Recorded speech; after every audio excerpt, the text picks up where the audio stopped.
नमो बुद्धाय. तर आपण तथागत गौतम बुद्ध यांचे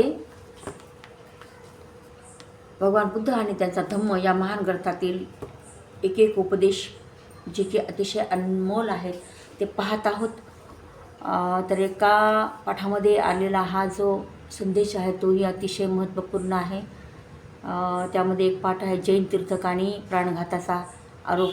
यामध्ये त्या काळी जेव्हा तथागत बुद्धांना लोक आरोप लावत होते की वेगवेगळ्या प्रकारचे तथागत बुद्ध हे मार्गदर्शन बरोबर करत नाहीत, आरोप असे वेगवेगळ्या प्रकारचे आरोप लावत असताना एक आरोप ह्याही प्रकारचा लावला गेला होता की कारण तेथील लोकांचा तीर्थकांना असं वाटू लागले की आता आपला जो प्रभाव आहे तो लोकांवर कमी पडत आहे, आपण काहीतरी युक्ती केली पाहिजे.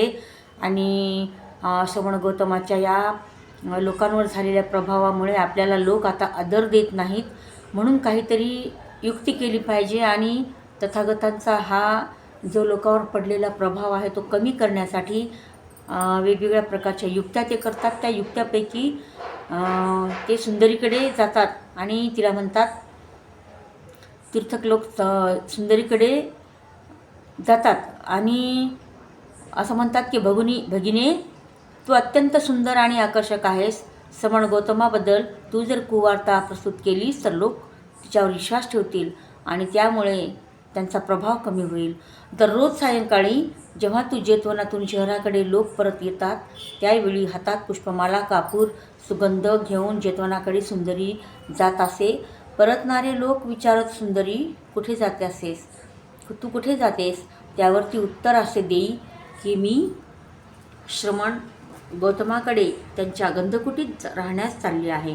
तीर्थकांच्या उद्यानात रात्र घालून प्रातःकाळ होताच ती तिथून परतत असे आणि जे कोणी तिला विचारत की रात्रभर तू कुठे होतीस त्यांना ती सांगत असे श्रवण गौतमांच्याकडे.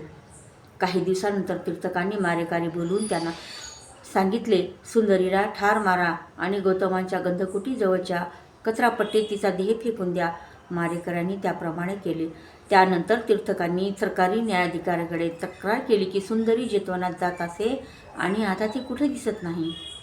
सरकारी अधिकाऱ्यांच्या मदतीने शोध करताना कचरापट्टीत तिचा देह त्यांना आढळला.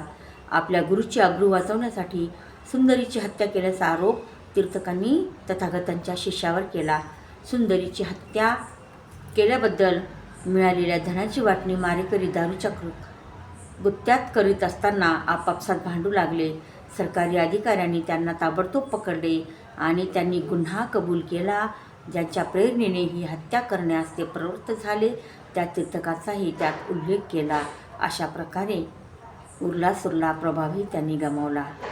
तर अशा प्रकारचे वेगवेगळ्या प्रकारचे आरोप तथागतांवर लावले जात होते आणि त्या सुंदरीला विनाकारण तिची हत्या करून टाकली आणि त्याच्यावर आरोप हा तथागताच्या शिष्यावर लागला की जेणेकरून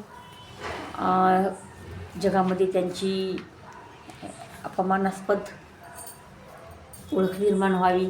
पण असं काहीही नाही झालं. ज्यांनी गुन्हा केला होता तो गुन्हा त्यांचा स्पष्ट झाला आणि शेवटी म्हणतात ना, सत्य हे सत्यच असतं, सत्य कधीही लपत नाही. ते सत्य जगापुढे उजागर झालं आणि तथागतांचा जो सन्मान होता तो कायम टिकून राहिला, टिकून राहील यात वादच नाही. नमो बुद्धाय.